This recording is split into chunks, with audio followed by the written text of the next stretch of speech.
QS media پیش کرتے ہیں قرآنی مثالیں۔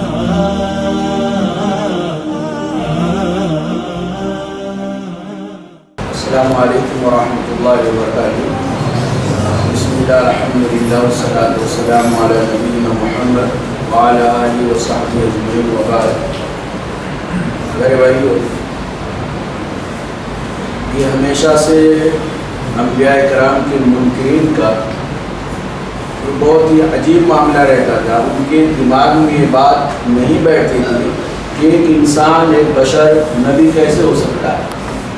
اس لیے نبیوں کا انکار وہ اس لیے کرتے تھے کیونکہ کہتے تھے انسان ہو، انسان نبی نہیں ہو سکتا ہے۔ تو اللہ رب العالمین نے ایک مثال دیا ہے، سورہ ہود آیت نمبر 27 میں اللہ نے ارشاد فرمایا، فقال الملأ الذین کفروا من قومہ۔ نوح علیہ السلام کا قصہ، اس ضمن میں اللہ نے کہا کہ نوح علیہ السلام کی قوم کے کافروں کی ایک جماعت نے کہا، جو بڑے لوگوں کی جماعت تھی، خوشحال لوگوں کی جماعت تھی، دنیاوی اعتبار سے حیثیت والے لوگوں کی جماعت تھی، جو حضرت نوح علیہ السلام پر ایمان لانے والے نہیں تھے، کہتے تھے ما نراک الا بشرا مثلنا، ہم تو آپ کو اپنے طرح انسان سمجھتے ہیں، ہم آپ کو کیسے نبی مان لیں۔ ما نراک، ہم تو آپ کو خیال نہیں کرتے سوائے اس کے کہ آپ ہماری طرح انسان ہیں۔ نوح علیہ السلام کے ساتھ بھی معاملہ ہوا، آپ کے بعد جتنے انبیاء کرام ہیں حتیٰ کہ محمد رسول اللہ صلی اللہ علیہ وسلم تک معاملہ یہی رہا کہ انبیاء کرام کی تکذیب کرنے والے ہمیشہ یہ عذر پیش کرتے تھے کہ تم انسان ہو، نبی نہیں ہو سکتے ہو۔ اگر کسی کو اللہ نبی بناتا تو انسان کے علاوہ کسی اور مخلوق کو نبی بناتا۔ مشرکین کے یہاں یا کفار کے یہاں دونوں چیزیں ایک ساتھ نہیں ہو سکتی تھی، یعنی نبوت بھی ہو اور بشریت بھی ہو، کوئی انسان نبی بھی ہو اور بشر بھی ہو، ایسا نہیں ہو سکتا۔ ان کے عقل کے اعتبار سے ایک عجوبہ ہوتا تھا، اور آج بھی یہ عجوبہ مسلمانوں کے اندر پایا جا رہا ہے، کہتے دونوں ایک ساتھ نہیں ہو سکتے، نبی بھی ہو اور انسان بھی ہو، بشر بھی ہو، یہ چیز نہیں آ سکتی۔ چونکہ پہلے کے لوگ انبیاء کرام کی زندگی میں جو لوگ رہتے تھے، وہ انبیاء کرام کو اپنی آنکھوں سے دیکھتے تھے کہ وہ ہماری طرح کھاتے ہیں، ہماری طرح پیتے ہیں، ہماری طرح چلتے ہیں، اور وہ ہماری تمام ضرورت کی چیزوں جیسے ہم ہمارے ساتھ وابستہ ہیں، ضرورت کی تمام چیزیں جیسے ہمارے ساتھ لگی ہوئی ہے ایسے ہی ان کے ساتھ بھی لگی ہے۔ اس لیے یہ تو انسان ہے، 100% ہی انسان ہے، لیکن نبی نہیں ہو سکتے، کیونکہ نبی ہونے کے لیے ان کے جو پاس دلیلیں ہیں وہ دلیلیں ہمارے سمجھ میں نہیں آتی۔ لیکن آج موجودہ زمانے میں جو بعض مسلمانوں کے یہاں یہ چیز پھیل گئی ہے کہ نبی جو ہوتا ہے وہ بشر نہیں ہوتا ہے، چونکہ آج کے لوگوں نے نبی کو دیکھا نہیں ہے صلی اللہ علیہ وسلم اپنی آنکھوں سے، اور نبوت پر ان کا یقین ہے، چونکہ یعنی بشر کو دیکھا نہیں ہے کہ محمد رسول اللہ صلی اللہ علیہ وسلم کو کیسی تمام چیزیں بشری ضرورت کی چیزیں لائق تھی، اس لیے کہتے ہیں کہ محمد صلی اللہ علیہ وسلم اللہ کے نبی ہیں لیکن بشر نہیں۔ لیکن قرآن کریم کہتا ہے، اور حق بات یہی ہے، سچ بات یہ ہے کہ دونوں ایک ساتھ جمع ہوتی ہیں۔ کوئی انسان ہو اور نبی ہو، اس میں تضاد کیا ہے؟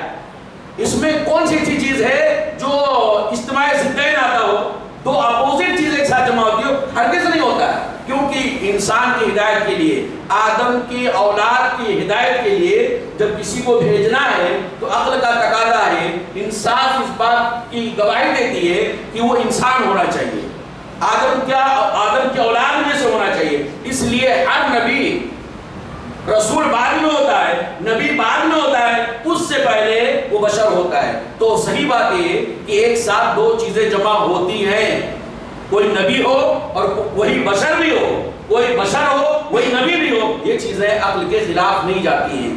گرچہ ہمارے بہت سارے مسلمان ایسے ہیں جو کفار کے عقیدے جیسا عقیدہ رکھتے ہیں کہ دونوں ایک ساتھ جمع ہی ہو سکتی، جب کہ اللہ رب العالمین نے دونوں کو جمع کرنے کا حکم دیا اور دلیلیں دونوں کے پاس ہیں۔ آگے اللہ رب العالمین بیان فرمایا، وَمَا نَرَاكَ اتَّبَعَكَ إِلَّا الَّذِينَ هُمْ أَرَاذِلُونَا۔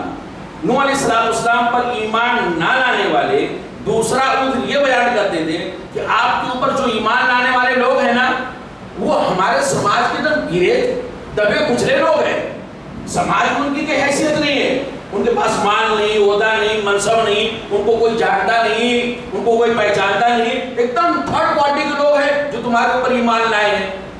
تو اگر تم سچ ہوتے، حق پر ہوتے، تو تمہاری باتوں کو کم سے کم بڑے بڑے چودھری قسم کے لوگ ہیں جو عقل و دانش والے ہیں، جن کا سماج کے اندر بہت زیادہ چرچا ہے، شہرت ہے، اور وہ اچھے لوگ مانے جاتے، وہ تمہاری باتوں کو مانتے. لہذا تمہاری باتوں کو کون لوگ ماننے ہیں؟ وہ لوگ ماننے ہیں جن کا سماج میں کوئی حیثیت نہیں.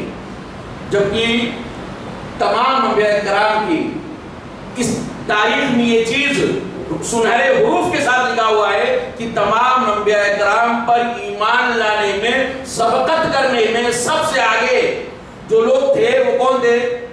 سماج کے گرے کچلے لوگ، ادنا قسم کے لوگ، غریب قسم کے لوگ، سماج کے اندر جس کو لوگ جانتے نہیں تھے. یہ تمام انبیاء کرام کے ساتھ تھا. جب انبیاء کرام دعوت پیش کیے میں اللہ کا نبی ہوں، ایک اللہ کی عبادت کرو، اس کے علاوہ کوئی تمہاری عبادت کے لائق نہیں ہے، تو اس وقت انبیاء کرام کی دعوت پر جن لوگوں نے بلا چون چرا کیے لبیک کہا، ان میں وہ لوگ سر فہرست تھے جو سماج کے ادنا قسم کے لوگ تھے، جو غریب قسم کے لوگ تھے، جو بے حیثیت لوگ تھے سماج کے اندر. ہرقل کے دربار میں ہرقل نے جو ابو سفیان سے پوچھا تھا کہ محمد رسول اللہ صلی اللہ علیہ وسلم جو نبوت کا اعلان کیے تمہارے یہاں، بتاؤ ان کے ماننے والے کیسے ہیں، کون لوگ ہیں جو ان کی باتوں کو مانتے ہیں؟ تو ابو سفیان نے کہا کہ سماج کے اندر جو غلام قسم کے لوگ ہیں، جو ادنا قسم کے لوگ ہیں، جو چھوٹے قسم کے لوگ ہیں، جو غریب قسم کے لوگ ہیں، وہی لوگ ان کی دعوت کو مانتے ہیں. جو بڑے بڑے قسم کے لوگ ہیں، جو مالدار لوگ ہیں، جو عہدہ والے ہیں، جو سردار قسم کے لوگ ہیں، وہ لوگ ان کی باتوں کو نہیں مانتے. تو ہرقل نے برجستہ یہ کہا کہ یقیناً محمد صلی اللہ علیہ وسلم اپنے دعوے میں سچے ہیں، کیونکہ تمام نبیوں کی تاریخ یہی بتاتی ہے کہ ان پر سب سے پہلے جو ایمان لائے ہیں وہ سماج کے گرے ہوئے لوگ تھے. تو پہلی بات یہ.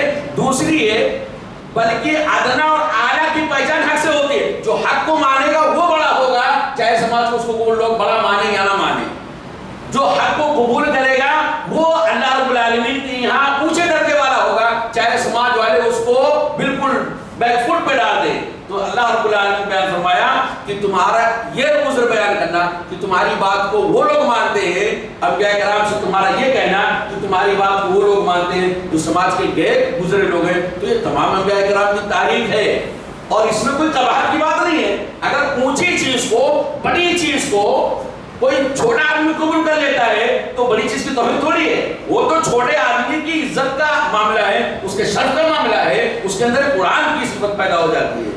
دوسری چیز اللہ رب العالمین نے آگے ارشاد فرمایا انہی کفار کے عقیدے کو بیان کرتے ہوئے، بعد یہ رائے، یہ تمہارے اوپر وہی لوگ ایمان لائے ہیں، تمہاری پیروی وہ لوگ کرتے ہیں جو کچھ سوچتے اور سمجھتے بھی نہیں، کچھ سنتے ہیں تو ان پہ غور و فکر نہیں کرتے، فوراً سن لیتے. یعنی در حقیقت جو سچے اہل ایمان ہیں، جو مومنین ہیں، ان کا ایمان کا تقاضا کیا کرتا ہے؟ جیسا نبی کہتا ہے اس کے سچے فالوور ویسا ہی وہ کرتے ہیں. ایسا کیسے کرے؟ کوئی نبی حکم دے تو نبی کے سچے فالوور ایسا نہیں کرتے. آپ نے ایسا کیسے کہا، یہ بات ہم کو سمجھ میں نہیں آئی، ہم ایسا کیسے کر سکتے ہیں، ہمارے بس کی بات نہیں ہے. تو یہ انبیاء کرام کے سچے فالوور نہیں ہوتے. سچے متبعین کی صفت یہ ہوتی ہے کہ جہاں نبی جیسا کرنے کے لیے کہے، جس ٹائم پہ کہے، اسی ٹائم پہ ویسا ہی وہ کام کر کے دکھا دے. تو یہ سچے فالوور کی یعنی پہچان اور نشانی ہے. یہ تم اس کو توہین سمجھتے ہو اور تم اس کو عیب سمجھتے ہو. کفار اور مشرکین اس چیز کو عیب سمجھتے تھے. بولے یہ دیکھو کیسے لوگ ہیں، ایک نبی ان کو جدھر چاہتا ہے ادھر نچاتا ہے، ایک نبی جدھر چاہتا ہے ان کو موڑتا رہتا ہے. حالانکہ ان کو یہ نہیں پتا ہے کہ نبی کے ساتھ حق بات ہوتی ہے اور نبی کی اتباع میں، نبی کی باتوں کے ماننے میں دنیا اور آخرت کی بھلائی ہے. تم کو بات سمجھ میں نہیں آ رہی ہے تو تم کو اپنے عقل پہ ماتم کرنا چاہیے. یہ جو سچے فالوور ہیں ان کے اتباع پر اور ان کے جذبے پر تم کو انگلی نہیں اٹھانے کا حق بنتا ہے. یہ حضرت نوح علیہ السلام کے بارے میں مثال دیا. اللہ رب العالمین سے دعا ہے کہ اللہ رب العالمین ہم تمام بھائیوں کو تمام انبیاء کرام پر اجمالی طور سے ایمان لانے کا، ان کی تاریخ کو پڑھ کر کے جو چیزیں ثابت ہیں ان کو اللہ رب العالمین اسی پس منظر میں سمجھنے کی اور ایمان لانے کی توفیق عطا فرمائے، اور سچا امتی جو ہمیں محمد رسول اللہ صلی اللہ علیہ وسلم کی امت میں پیدا کیا، اللہ تعالیٰ واقعی سچا امتی ہمیں بننے کی توفیق عطا فرمائے، محمد رسول اللہ صلی اللہ علیہ وسلم کی تعلیمات کو سمجھنے کی، عمل کرنے کی اور اس کو دوسروں تک پہنچانے میں اللہ تعالیٰ ہم سب کی مدد فرمائے۔ آمین۔ اقول قولی ھذا استغفر اللہ لي ولکم ولسائر المسلمین فاستغفروہ انہ هو الغفور الرحیم۔ والسلام علیکم ورحمۃ اللہ وبرکاتہ۔